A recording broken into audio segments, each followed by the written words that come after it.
On a la joie d'avoir Pierre avec nous et il va nous partager tout ce qu'il a reçu. Oh là là là là là là. Amen. Alléluia. Vous croyez que Dieu va encore parler là? Ouais, hein, il a commencé là, il a déjà fait des bonnes choses. Hein. Ça ne peut que se terminer en beauté. Sois béni, frère. J'ai fait une bêtise, attends. Ah, il a tout effacé. Oui, en plus, c'est vrai. Non, ah oui, en plus. Non. Non, pitié. Non, je vais le retrouver. Il faut que je le retrouve. Oui, voilà. Oh. Allez, sois béni. Si ça tombe, je ne regarderai même pas mes notes. Dieu est bon. Ma femme me disait tantôt, mais comment tu vas rebondir là-dessus?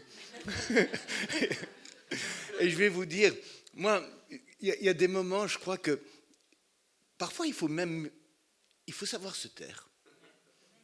Ben oui, si, parfois on se dit, ah mais j'ai ma prédication, ah ben je vais faire plus court, tiens, et puis c'est bon, parce que de toute façon, ce que Dieu m'a mis sur le cœur, je vais essayer d'être très synthétique, je vais vous donner tout de suite la clé, c'est le royaume de Dieu est pour les violents. Voyez-vous, et donc ça coule avec tout ce qui s'est passé ce matin. Et j'aime la présence de Dieu, j'aime la gloire de Dieu, j'aime parler du royaume de Dieu. Et quand le thème du royaume de Dieu, c'est en fait, on dit c'est le kérigme. Le kérigme, ça veut dire c'est le cœur du message de Jésus. Le cœur du message de Jésus, c'était le royaume de Dieu s'est approché de vous.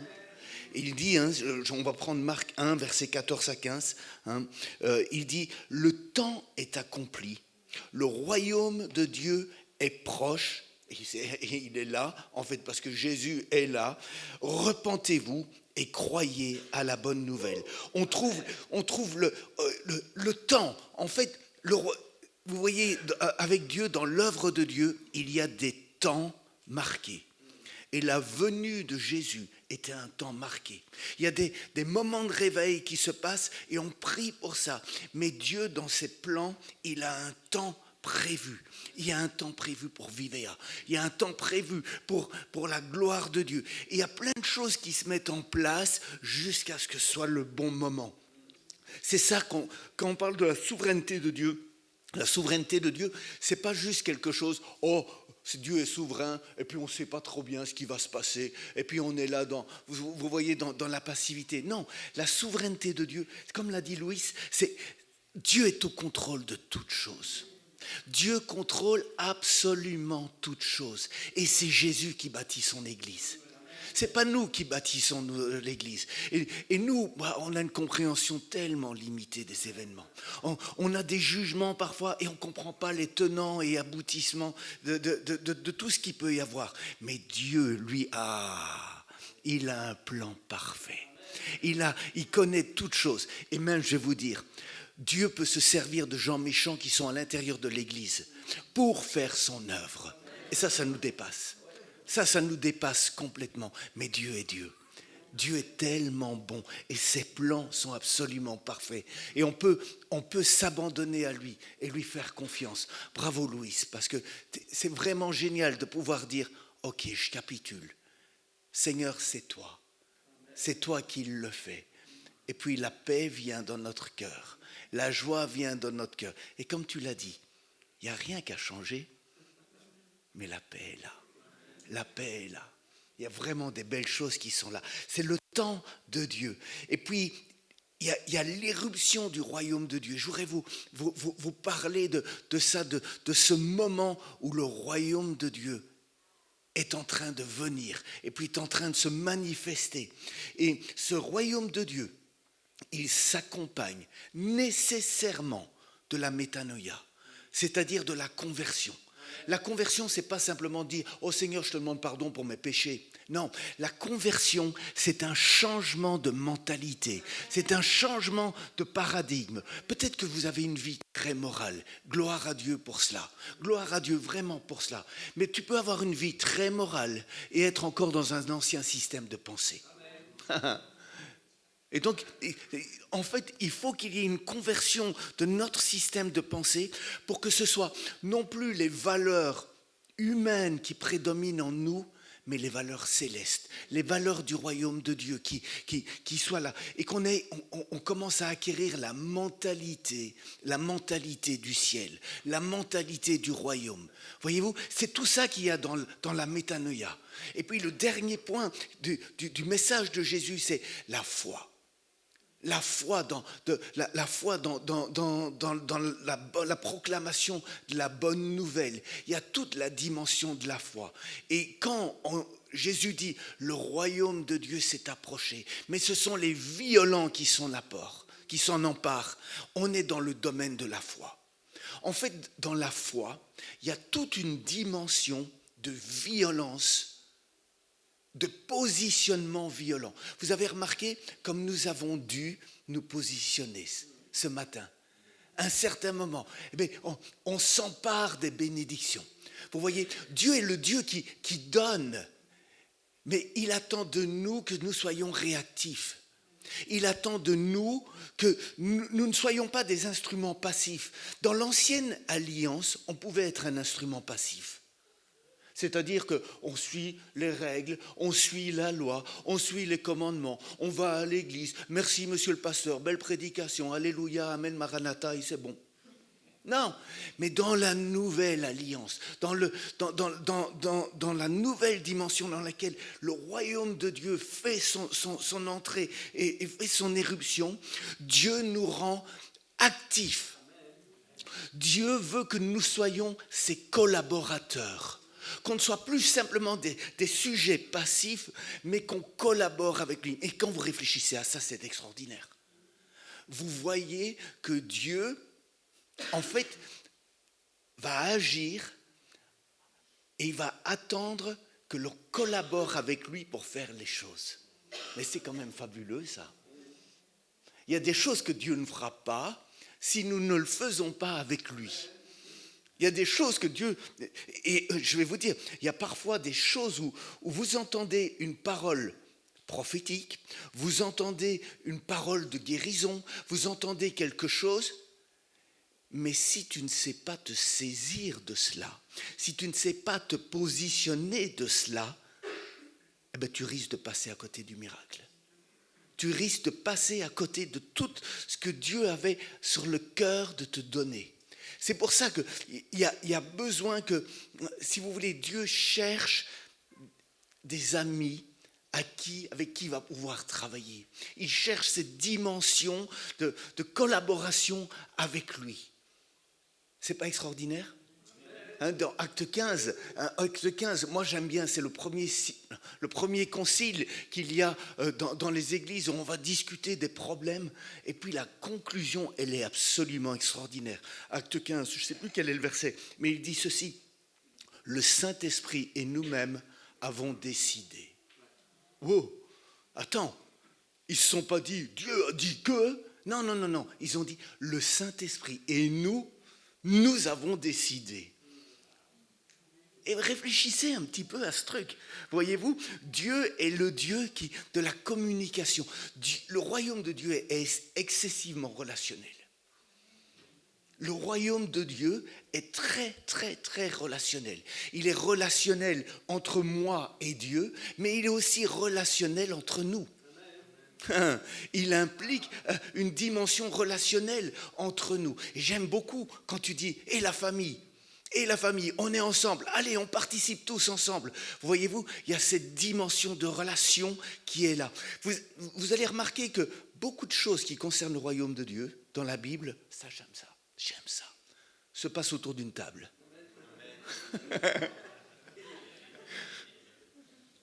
Ouais, ça se passe autour d'une table, j'aime ça. Et avec Jésus, il y a du bon vin. J'aime ça. Et le royaume de Dieu, voyez-vous, il est hautement relationnel. Moi, je parlais avec des ministères, et puis, vous voyez, il y a des gens, parfois, ils pensent, je vais dire, à se promouvoir eux-mêmes. Mais ils ne comprennent pas que ça prend du temps de créer des relations. Ça prend du temps de créer des relations d'amitié. Ça prend du temps de se connaître les uns les autres. Ça demande des efforts. Ça demande de l'implication, ça demande qu'on se mette ensemble et puis qu'on puisse s'inviter à manger les uns chez les autres, qu'on puisse ouvrir sa maison. Voyez-vous, le royaume de Dieu est hautement relationnel. Alors, toi, tu veux un ministère. Oh, Seigneur, tu vas trouver Miguel. Oh, je veux prêcher. Oui, mais tu n'es pas du tout dans la dimension relationnelle. Il y a un problème. Il faut gagner la confiance. Il faut qu'il y ait une relation qui se crée, spirituelle, profonde. Vous me suivez ? C'est hyper important d'être toujours dans cette dimension. Le royaume de Dieu, c'est pas simplement le fait de faire les choses comme Dieu nous demande de faire l'église, de jouer à l'église si vous voulez. Non. Le royaume de Dieu implique nécessairement toute une dimension relationnelle. Et Dieu nous appelle dans cette dimension-là. Je ne suis qu'à mon introduction. Ça va pas aller. Dans cette relation avec Dieu, il y a aussi toute la dimension, et écoutez, ça c'est extraordinaire aussi, pour le royaume de Dieu. Dieu n'est pas simplement celui qui m'appelle à être son collaborateur, à marcher avec lui comme un ami, mais il te donne une autorité spirituelle. Attendez, il nous communique une autorité spirituelle sur la puissance de l'ennemi, sur la maladie, sur la guérison, sur la dimension de la vie et de la mort. Vous vous rendez compte ? C'est toute cette dimension-là. Jésus ne l'a pas simplement donné aux apôtres. Il n'a pas simplement envoyé ses apôtres pour aller prêcher et faire les signes. Non, après, il a envoyé encore les disciples, les 70 ou les 72, ça dépend des récits. Mais ça veut dire que c'est pour moi. C'est pour moi aussi. Vous voyez, quand Jésus fait des miracles dans la Bible, Jésus, il est parfaitement Dieu et en même temps parfaitement homme.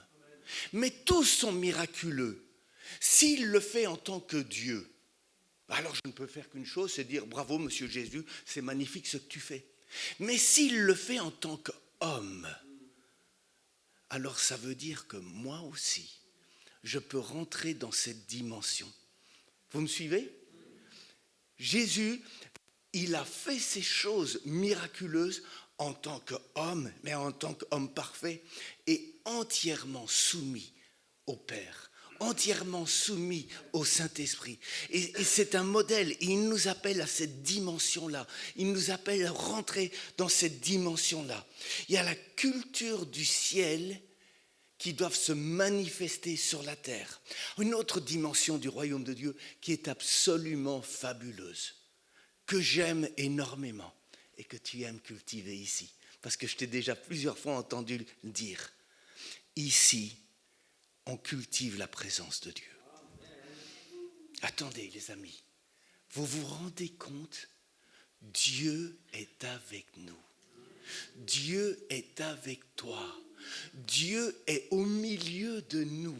Là où 2 ou 3 sont réunis, il est là, il est présent. Il y a la présence de Dieu. Mais il n'y a pas simplement là où 2 ou 3 sont au milieu de nous.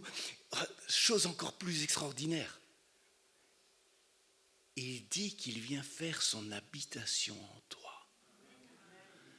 Quand on dit il est au milieu de nous, il est là. Mais je ne sais pas, non, vous n'avez pas encore compris ce que je veux dire là. Tu prends le bus, Jésus est dans le bus avec toi. Tu roules en voiture, Jésus est en voiture avec toi. Tu es en train de manger, Jésus mange avec toi. Tu es au match de football en train de gueuler, Jésus est en train de gueuler avec toi. Tu es au cinéma, Jésus est avec toi. Partout où tu es, il y a la présence de Dieu qui est là. C'est une dimension du royaume. Mais quand vous réfléchissez à l'Ancien Testament et puis le Nouveau Testament, mais c'est une révolution. C'est une révolution absolument extraordinaire. Alors, on parle des violents qui s'emparent du royaume de Dieu. Alors, je vais faire court ici, je vais raccourcir parce que j'étais dans mon introduction. On parle, il y a Luc 16. Alors, Luc 16 parle, c'est un peu spécial. Parce que Luc 16 nous parle d'une parabole. C'est Jésus qui parle aux pharisiens et il leur raconte la parabole d'un gérant qui est malhonnête. Et puis le maître est là et il est en train de dire qu'il va virer le gars. Mais le gars est un malin. Oh, il est hyper malin. Il se dit, moi, je vais perdre ma place. C'est une chose. Mais comment est-ce que je vais faire? Parce que je n'ai pas envie de devenir un mendiant. Et travailler, c'est pour les autres. Alors le mec, il se dit, tous ceux qui doivent de l'argent à mon maître, je vais réduire leurs dettes. Et comme ça, quand je serai viré, ces gens-là vont m'accueillir chez moi, chez eux, et je vais pouvoir les manger et tout ça. Et alors Jésus, il dit, le maître, quand il voit ça, nous, on pèterait un câble. Je ne sais pas si vous, la manière dont vous apprenez ça. Mais Jésus, il nous dit que le maître, lorsqu'il voit ça, on est en verset 8, le maître fit l'éloge de l'intendant malhonnête à cause de l'habileté dont il avait fait preuve. Alors ici, je vais vous dire, ce passage-là, il est un peu spécial. Moi, je n'ai rien compris en le lisant. Alors je ne sais pas vous, on va vite le lire, vous voulez bien? Alors ça dit ceci. Je regarde, voilà. Le maître admira l'habileté avec laquelle le gérant malhonnête s'y était pris. En effet, ceux qui vivent pour ce monde sont plus avisés dans leurs affaires avec leurs semblables que les enfants de lumière. Et moi, je vous déclare, si vous avez des richesses entachées d'injustice, utilisez-les pour vous faire des amis. Ainsi, le jour où elles vous échapperont, ils vous accueilleront dans les demeures éternelles. Bon, c'est un peu space comme ça, hein, vous ne trouvez pas ? Si quelqu'un est fidèle dans les petites choses, on peut aussi lui faire confiance pour ce qui est important. Mais celui qui n'est pas fidèle dans les petites choses ne l'est pas non plus dans ce qui est important. Si donc vous n'avez pas été fidèle dans la gestion des richesses injustes, qui vous confiera les véritables? Vas-y. Si vous n'avez pas été fidèle dans la gestion des biens d'autrui, qui vous donnera celui qui vous est personnellement destiné? Aucun serviteur ne peut être en même temps au service de deux maîtres. En effet, ou bien il détestera l'un et il aimera l'autre, ou bien il sera dévoué au premier et méprisera le second. Vous ne pouvez pas servir en même temps Dieu et l'argent. En entendant toutes ces recommandations, les pharisiens qui étaient très attachés à l'argent se moquaient de Jésus. Mais il leur dit, vous êtes des gens qui veulent se faire passer pour justes aux yeux de tout le monde, mais Dieu connaît le fond de votre cœur. Ce qui est en haute estime parmi les hommes, Dieu l'a en horreur. L'époque de la loi et des prophètes va jusqu'à Jean-Baptiste. Depuis qu'il est venu, le royaume de Dieu est annoncé et chacun use de violence pour y entrer. Il serait plus facile au ciel et à la terre de disparaître qu'un trait de la lettre de la loi. Celui qui divorce avec sa femme et se remarie avec commet un adultère, et celui qui épouse une femme divorcée avec son mari commet un adultère. Alors je ne sais pas si vous êtes comme moi, mais je me dis, mais qu'est-ce que ça vient foutre dans l'histoire, tout ça? Il y avait un homme riche, toujours vêtu d'habits coûteux et raffinés. Sa vie n'était chaque jour que festin et plaisir. Et puis là, il va prendre l'histoire de Lazare et on va arrêter là. Mais moi, je me dis, mais qu'est-ce qu'il raconte Jésus? Je suis le seul? Ah, je me dis, mais attends là. Moi, j'ai rien compris à ce bazar. Et puis, il vous parle du royaume de Dieu, ce sont les violents qui s'en emparent. Donc, il le dit au verset 16. Donc, la loi et les prophètes ont subsisté jusqu'à Jean. Depuis lors, la bonne nouvelle du royaume de Dieu est annoncée et chacun cherche avec force à y entrer. Alors, vous avez le parallèle dans Matthieu. Mais dans Matthieu, c'est légèrement différent. Dans Matthieu, c'est Matthieu 11, verset 11, Jésus est en train de parler de Jean-Baptiste. Et puis, il dit ceci, je vous le dis en vérité, parmi ceux qui sont nés de femmes, il n'y en a pas eu paru de plus grand que Jean-Baptiste. Cependant, le plus petit dans le royaume des cieux est plus grand que lui. Depuis le temps de Jean-Baptiste jusqu'à présent, le royaume de Dieu est forcé. Ce sont les violents qui s'en emparent. Voyez-vous ? Alors moi je me dis, mais qu'est-ce qu'il raconte Jésus dans cette histoire avec le divorce, avec l'argent, et puis le royaume de Dieu et tout ça. Et il faut comprendre un peu le mécanisme. Jésus, en fait, est en train de parler d'un nouveau système qui est en train d'être mis en place. Il est en train de nous dire, jusqu'à Jean-Baptiste, on était dans l'Ancien Testament. Mais maintenant, on est en train de rentrer dans un nouveau système, une nouvelle économie. C'est celle du royaume de Dieu. Et il est en train de nous dire, le royaume de Dieu est pour ceux qui s'en emparent violemment. Et dans Luc, en fait, Jésus est en train de parler de deux mondes complètement différents. Jésus est en train de parler du monde que nous connaissons tous, ce monde de détraqués où l'argent est roi, où on se fait plein de richesses injustes avec l'argent. Rien n'a changé sous le soleil, ça a toujours été ainsi, ce sera toujours ainsi au niveau du monde. Mais il est en train de parler d'un autre système. Ce système, c'est le système des enfants de lumière, du royaume de Dieu. Et Jésus est en train de, regardez bien, Jésus n'est pas en train de dire, le gérant, oh c'est chouette, il a été malhonnête. Non, non, non, non, non. Jésus est en train de dire, regardez comme le gars, c'est un malin. Regardez comme il a été habile. Et Jésus va dire, c'est dommage que nous, dans notre système, pour le royaume de Dieu, nous n'agissions pas, alors pas malhonnêtement, mais d'une manière intelligente, d'une manière habile. Vous comprenez? Alors ça commence à éclairer le système. Jésus est en train de dire, dans le monde, les gens vont faire comme ça. Mais nous devons considérer l'argent à la lumière du royaume de Dieu. Nous devons considérer l'argent non pas comme un truc qui est à moi, pour moi tout seul, mais je dois considérer tous les biens que j'ai en vue du royaume de Dieu.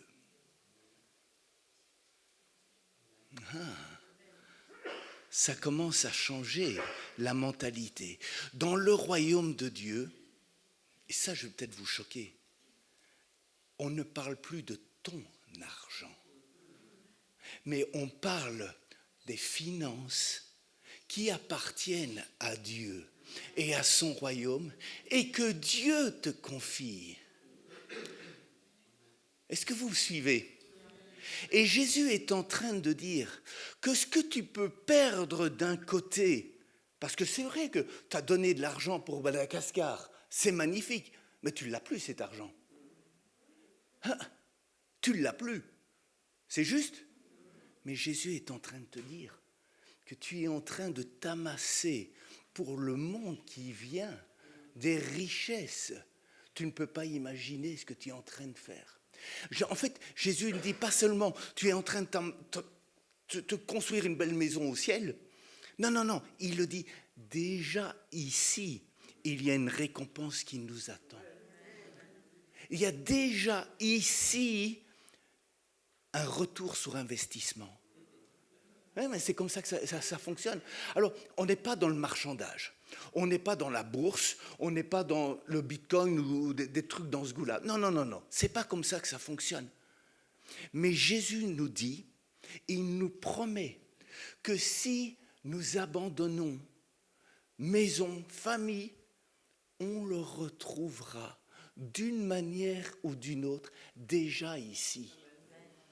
Et donc Jésus est en train de dire, écoutez, on ne peut pas servir deux rois. On ne peut pas servir deux maîtres. On ne peut pas servir Mammon, qui incarne le Dieu de l'argent, et puis le Seigneur Jésus. On ne peut pas servir ces deux maîtres. Il y a des gens qui essayent de faire les deux. Mais Jésus dit non, non, non, non, non, non. On ne peut pas. il nous faut capituler. Il nous faut dire, je ne sers qu'un seul maître, c'est Jésus. Et c'est Jésus qui est maître aussi de mes finances. Et c'est Jésus qui est roi et qui règne. Et comme tu l'as dit, Louis, il est au contrôle de tout. Et ce que tu peux perdre d'un côté parce que tu as obéi à Dieu en donnant ce qu'il t'a demandé de donner, je peux te promettre que d'une manière ou d'une autre, c'est pas moi qui le promets, c'est lui qui le promet dans la parole, tu le retrouveras. Tu le retrouveras d'une manière ou d'une autre. Parfois, il y a des bénédictions qui nous tombent dessus 10 ans plus tard et on ne sait pas pourquoi. On n'a rien fait pour le mériter. Mais Dieu se souvient du petit oui que tu as dit à un certain moment. Un jour, tu as dit oui. Et après, tu es passé par des hauts, des bas, des hauts, des bas, des hauts, des bas. Mais Dieu, dans sa tête, il se rappelle de ce petit oui. J'ai un ami, il s'appelle Danny Fisher. Et, enfin, je dis c'est un ami, c'est un pasteur que je connais bien et avec qui on a eu des bons contacts. Et le gars, il faisait de l'évangélisation. C'est un pasteur qui distribuait des tracts et tous les vendredis, je ne sais pas, il allait faire le tour de la ville, il rentrait dans les pubs, il rentrait dans les cafés et il distribuait des tracts et il parlait aux malheureux, il parlait aux SDF, vous savez comment ça peut être aux États-Unis et tout ça. Et puis le gars, il le faisait tout le temps. Et dans son église, elle grandissait et il voyait qu'il avait besoin d'un bâtiment, un nouveau bâtiment. Et il voyait un beau bâtiment.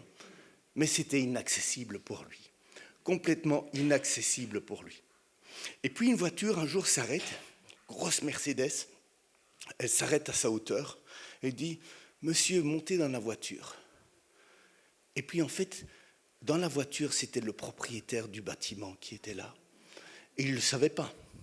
Et puis le gars lui dit « J'ai vu depuis des années que chaque fois vous vous occupez des SDF et tout ça. Et puis Dieu m'a dit de vous donner ce bâtiment. » Et Danny Fisher s'est mis à pleurer. Il a dit, mais Seigneur, pourquoi est-ce que tu fais ça? Je ne le mérite pas.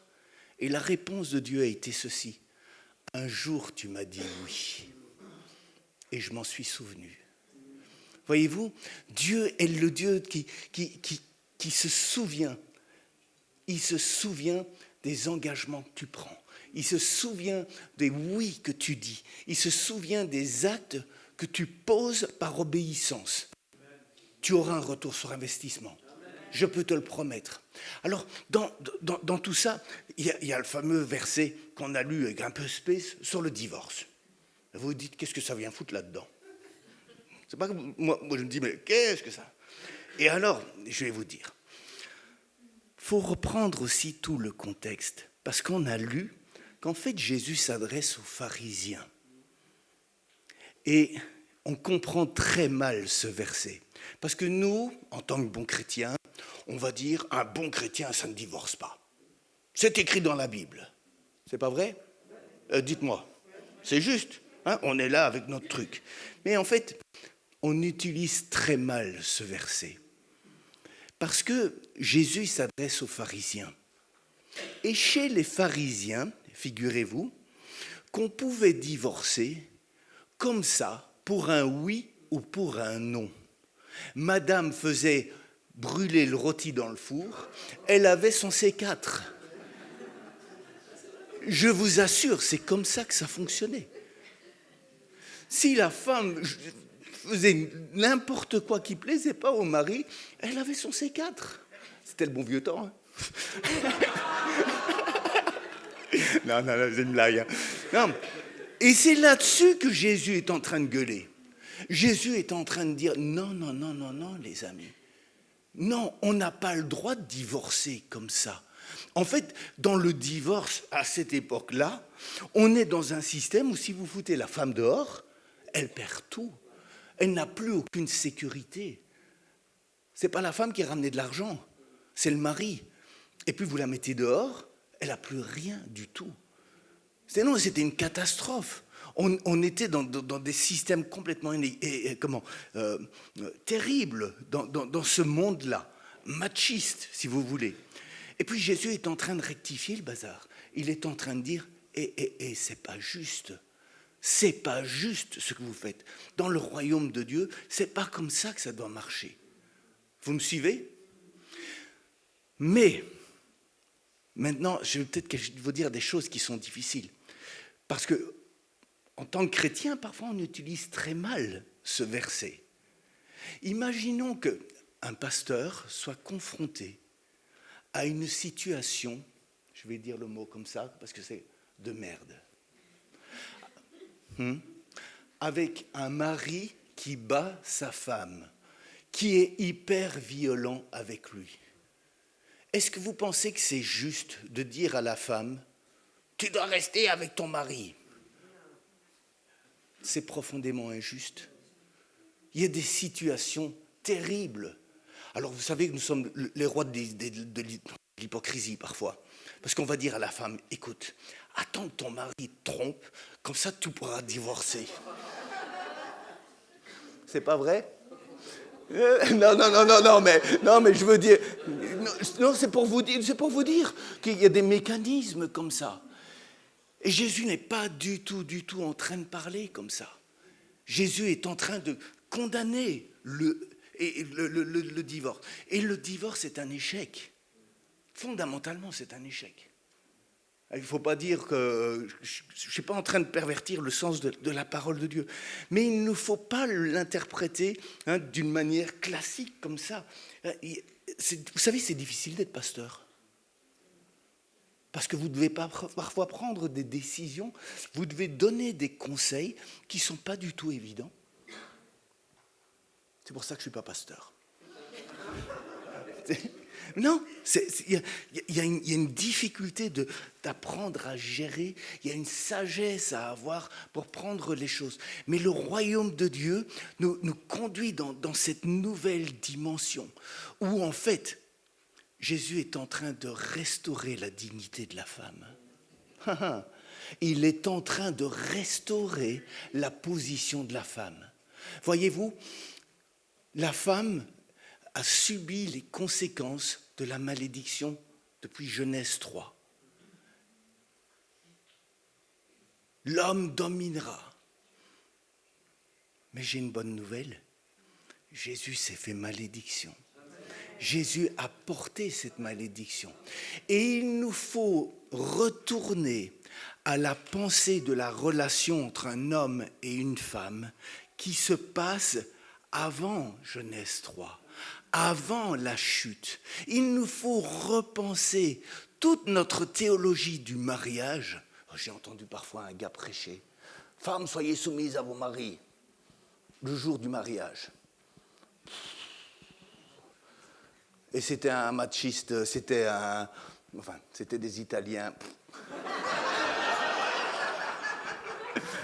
J'aime les Italiens, mais c'est pour vous dire qu'on était dans un truc tellement étroit. Mais le rapport de la soumission, c'est pas du tout un rapport pyramidal, c'est pas du tout comme ça que ça fonctionne dans le royaume de Dieu. Dans le royaume de Dieu, il n'y a pas un qui est supérieur à l'autre. Vous voulez une belle image pour comprendre l'autorité, la soumission? Eh bien, vous regardez comment ça se passe dans la Trinité. Entre le Père, le Fils et le Saint-Esprit. Il n'y en a pas un qui est là en train de dominer sur les autres. Les trois personnes sont amoureuses les unes des autres. Et c'est volontairement que le Fils se soumet au Père. Comment ça se fait que le Fils se soumet au Père? Parce qu'il l'aime. On est dans un autre rapport de domination, d'autorité et tout ça. Vous voyez, le royaume de Dieu, tout ce qui concerne le royaume de Dieu est bouleversant. Le royaume de Dieu introduit une nouvelle dimension de justice sociale, où on va s'intéresser aux pauvres, on va s'intéresser à ce qui est en train de se produire. Et puis le royaume de Dieu est pour les violents. Le royaume de Dieu, si vous voulez, il faut s'emparer des promesses de Dieu. Il faut s'emparer des choses que Dieu nous donne. J'étais un jour dans une petite église en Italie, en Sicile. La Sicile, c'est l'Italie? Ouais. Non, ah, il a dit non. Ah. Je le savais.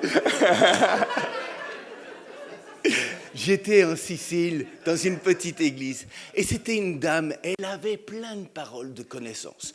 On était peut-être une vingtaine, elle a eu 40 paroles de connaissance. C'est pour vous dire le truc. Et elle avait des paroles de connaissance. Et moi, je comprenais rien du tout. Et j'étais avec un ami pasteur qui était là. Et puis, j'ai dit, mais qu'est-ce qu'elle dit? Qu'est-ce qu'elle dit? Et puis lui, il me traduit, il me dit, oh ben elle est en train de dire qu'il y a quelqu'un qui a mal au cou, et puis que Dieu veut le guérir, ou des trucs comme ça. Mais je vous dis, elle n'arrêtait pas. Et puis elle dit, il y a quelqu'un qui a des hémorroïdes et tout ça. Et je dis, ah, ça c'est pour moi. Et j'ai dit, ça c'est, je vous assure, j'ai dit, ça c'est pour moi. Je me l'ai pris, j'ai pris, c'était pour moi. J'ai été guéri. J'ai été guéri. Je vous assure que c'est vrai. Mais je me vois en train de dire, c'est pour moi. Je le prends. Vous voyez, je le prends au vol. Je le prends au vol. C'est pour moi. C'est pour moi. Pas pour toi, c'est pour moi. Je ne sais pas si tu en as besoin, mais... C'est pour moi. Vous comprenez? Et puis, tu es ici et on te donne des paroles de connaissance. Qu'est-ce que tu en fais? Tu reçois une prophétie. Alors, je sais qu'il y a des niveaux de prophétie tout à fait différents. Oui, il y a des prophéties qui peuvent être données juste pour le moment, pour te consoler, pour t'aider ou n'importe quoi. Mais tu peux avoir des paroles prophétiques tellement précieuses, qui vont marquer ta destinée. Et toi, qu'est-ce que tu fais avec? Dieu l'a dit, on verra bien. Inch'Allah. Ou est-ce que tu vas prier là-dessus? Est-ce que tu vas te saisir des paroles qui sont données? Est-ce que tu vas les prendre pour toi? Et qu'est-ce que tu vas faire avec ce qui a été dit? Et encore une fois, je sais qu'il faut peser une parole prophétique. C'est pas parce que quelque chose est proclamé que tout est comme ça. Et puis il faut réfléchir, il faut se poser. Mais quand tu sais que ça vient de Dieu, quand tu sais, tu en as parlé avec le pasteur, tu en as parlé avec l'un, et tu sens que ça vient de Dieu, qu'est-ce que tu fais avec? Est-ce que tu la laisses sur le côté ou est-ce que tu vas la prier encore et encore et dire à Dieu, mais tu m'as dit ça. Vous savez, c'est précieux dans les moments difficiles. C'est précieux dans les moments où ça ne va pas, de pouvoir retourner et dire, mais Seigneur, tu m'as dit ça. C'est comme ça que ça nous fortifie. Mais c'est aussi comme ça que, par exemple, si Dieu nous appelle et te dit, ah, Dieu t'appelle au ministère, tu vas devenir une missionnaire. Ok. Et qu'est-ce que tu fais avec ça? Est-ce que tu vas te former? Parce qu'il y a besoin de formation. Est-ce que tu vas faire les choses pour rentrer dans cette dimension-là? Vous me suivez? Et c'est là où il nous faut apprendre à être violents. C'est là où il nous faut apprendre à nous saisir de ce qui est en train de se passer. Beaucoup vous vous êtes approchés tout à l'heure. Vous vous êtes approchés pour qu'on prie pour vous. Et vous avez raison. Et vous faites un pas vers Dieu, il en fait 10 vers vous. Mais maintenant, qu'est-ce qu'on fait avec ça? Qu'est-ce qu'on fait avec ça? Vous me suivez? Qu'est-ce qu'on fait avec une prédication? Qu'est-ce qu'on fait avec tout ce qui a été donné? Et je vous encourage, les amis, à vous approcher encore et encore et encore, et à répondre aux appels. Et peut-être que on a déjà prié 10 fois pour toi, pour une guérison. Et c'est peut-être à la 11e fois que tu seras guéri. On va dire la 12e. 12 c'est plus parfait. Un chiffre. Vous me suivez? Mais si tu dis, oh, on a déjà prié 10 fois pour moi, et puis basta, tu risques de passer à quelque chose. Alors vous allez me dire, mais pourquoi est-ce que je n'ai pas été guéri tout de suite? Réponse, j'en sais rien. Je n'en sais rien. Une fois, il y avait un prédicateur qui s'appelle Maëv Shavda. Et puis, il fait un appel à la guérison et il y a une dame qui s'approche. Mon Dieu. Elle était atteinte de polio, elle était aveugle, elle avait la totale. Et elle s'approche. Et la première, et alors il la voit, il lui dit, ben, tu aurais pu m'envoyer quelqu'un qui avait mal à la tête. Il prie pour elle. Elle tombe dans l'esprit. Et puis lui est content, il prie pour les autres. Et puis cette femme se relève comme d'habitude. Enfin, et rien n'a changé. Le lendemain de la campagne, rebelote. C'est la première femme qui s'approche. Il reprie pour elle. Elle tombe dans l'esprit. Pas guérie. Et ça dure 6-7 jours comme ça. Et le dernier jour, il prie pour elle. Et cette femme est complètement restaurée. Alors Shmaël Shavda, il dit ceci. Il interroge Dieu. Il lui dit, mais pourquoi est-ce qu'elle n'a pas été guérie le premier jour? Vous savez, c'était le même Saint-Esprit. C'était la même puissance. Il n'y avait pas de degré. Et c'était la même foi qu'avait cette femme. La même foi. Et la réponse de Dieu, Dieu lui a donné une vision. Il lui a dit, il a vu sur cette femme qu'il y avait comme une pieuvre qui était là. Et il lui a dit, chaque fois que tu as prié pour elle, tu as coupé un bras de cette pieuvre qui était sur elle. Et puis le dernier jour, et il n'avait plus d'emprise, a été guéri. Voyez-vous, on ne comprend pas. On ne sait pas tout ce qui se passe dans le monde céleste. On ne comprend pas tout ce qui est là. Mais il nous faut marcher dans l'obéissance. Et il nous faut continuer à nous faire violence. Tu as prié 10 fois pour la guérison, tu n'as encore rien vu. Continue de prier pour la guérison. Vous me suivez? Il nous faut être des gens qui sont déterminés. C'est une violence qu'il faut avoir en nous par rapport au royaume de Dieu. C'est à ça que Dieu nous appelle. Ça vous fait du bien? À moi aussi. J'aime ça, moi. J'aime la présence de Dieu. Ça vous dit si on rechante un chant? Vous seriez d'accord? Tout à l'heure, pendant la louange, tous les chants étaient magnifiques. Et merci au groupe de louange. Il y avait une présence de Dieu. Oh, incroyable. Mais il y a un chant où j'ai senti, personnellement, j'ai senti la présence de Dieu d'une manière dingue. C'était ni par force, mais par mon esprit. Vous voulez bien reprendre ce chant? Est-ce que vous voulez bien qu'on se positionne spirituellement pour le royaume de Dieu dans cette dimension-là? Je vous encourage à vous faire violence, les amis. Je vous encourage à être une église qui va se positionner dans les choses pour le royaume de Dieu. Votre corps participe à l'adoration. N'ayez pas peur de bouger. Ne restez pas assis à attendre comme ça. Non, soyez des instruments actifs. Vous me suivez? Parce que tu ne te rends pas compte que peut-être qu'en bougeant, peut-être qu'en te mettant à genoux, tu es en train de provoquer quelque chose. Tu vois? Il y a des choses qui sont en train de se passer parce que toi, tu rentres dans l'adoration, tu rentres dans la louange. Tu n'imagines pas tout ce qui est en train de se passer dans les lieux célestes. Je t'encourage à marcher dans cette obéissance avec Dieu, à te donner corps et âme comme tu l'as fait. Oh, merci Ismaël pour la parole que tu as donnée. Merci parce que en disant que ça réjouissait le cœur de Dieu, c'était tellement bon de savoir que nous sommes en train de réjouir le cœur de Dieu en nous positionnant pour le royaume. Nous sommes en train de réjouir son cœur. Il prend plaisir à ta présence. Il prend plaisir à ce que tu sois simplement là. Il prend plaisir à tout ce que tu es. Tu es tellement précieuse.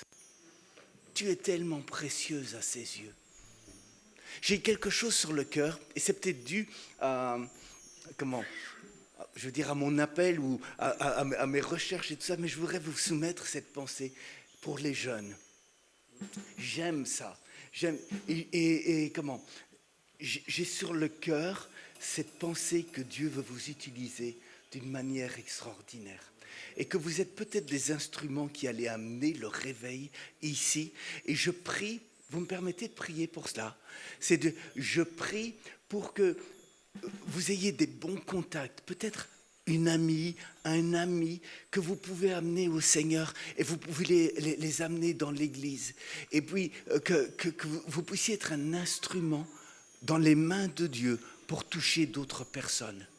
Vous n'êtes pas l'église de demain, vous êtes l'église d'aujourd'hui. Vous êtes l'église précieuse d'aujourd'hui. Je parle aux jeunes, je ne parle pas à toi. Non, non. Non, je blague. Mais il nous faut rentrer dans cette dimension, les amis. Il nous faut rentrer dans cette dimension. Nous avons des promesses ici. Nous avons des promesses. Qui c'est encore toi, Ismaël, qui a dit que Dieu allait multiplier, que Dieu va multiplier. Je le crois aussi. Je le crois profondément. Seigneur, fais-le. Seigneur, fais-le. Seigneur, je sais que tu trouves ton plaisir ici. Et je sais que c'est ta présence et uniquement ta présence qui attire. C'est pas parce que Miguel ressemble à Jésus. Non, c'est parce que tu es là et tu es tellement bon, oh Dieu. Merci pour ton œuvre qui se manifeste. Merci pour tous les rêves et les projets que tu donnes dans cette église aux responsables, oh Dieu. Merci, Papa, pour tout ce que tu es en train de faire. Merci parce que ton royaume se manifeste ici et maintenant. Merci, oh Dieu, pour ce groupe de louanges. Merci pour sa sensibilité à ton Esprit Saint. Merci pour les bonnes choses que tu en réserves pour nous. Soyez abondamment bénis. Au nom de Jésus, soyez abondamment bénis.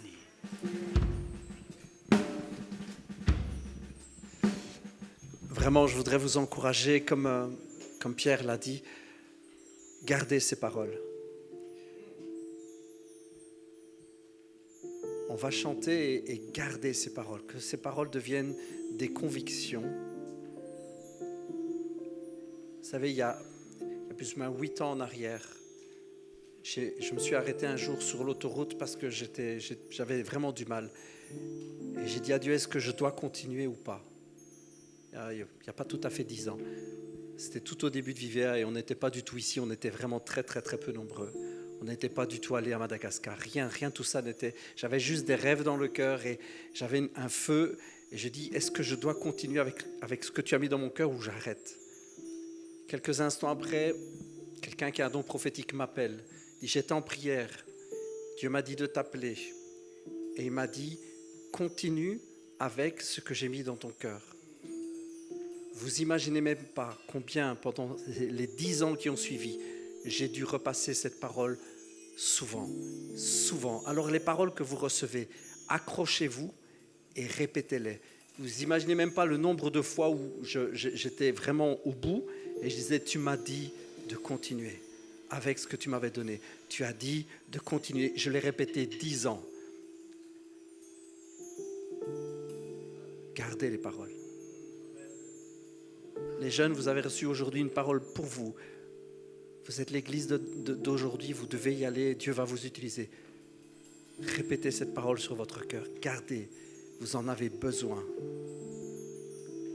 Alléluia. Merci Saint-Esprit.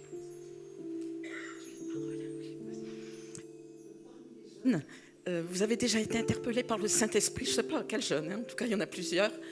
Et le Saint-Esprit vous a mis à cœur d'approfondir et même d'étudier l'anglais. Alors, il faut vous y mettre, parce que ça va vous servir pour votre futur ministère. Merci.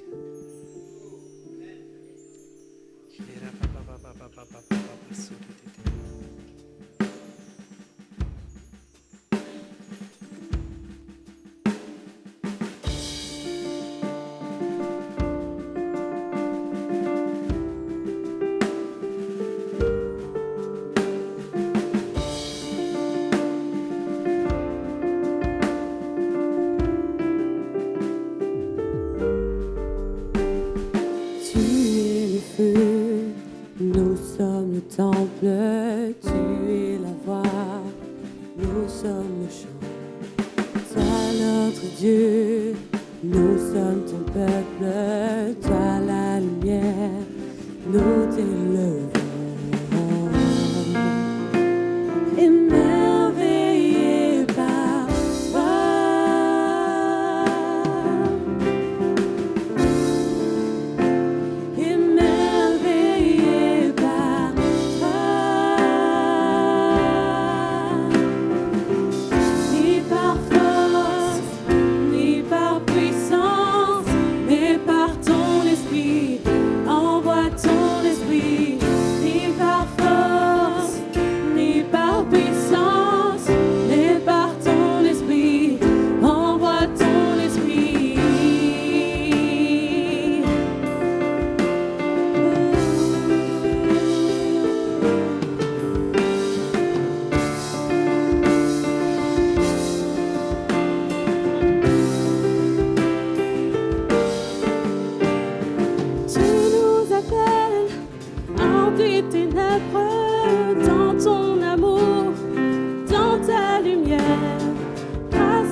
viens souffler sur nous, Saint-Esprit,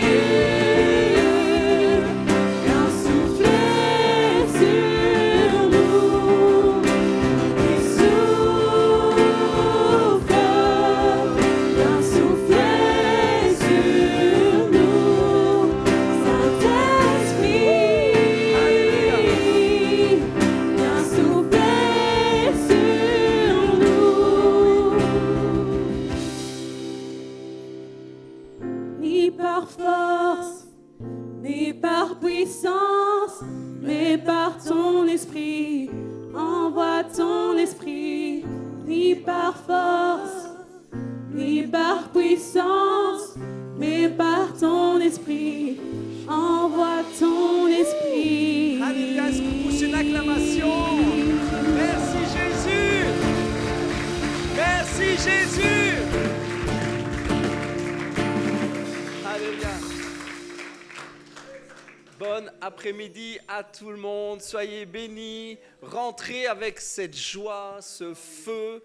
Gardez ce que vous avez reçu ce matin. Amen. Soyez vraiment bénis. N'hésitez pas à prendre du temps fraternel, à prendre un café, à faire plus ample connaissance. Soyez bénis, la famille. Juste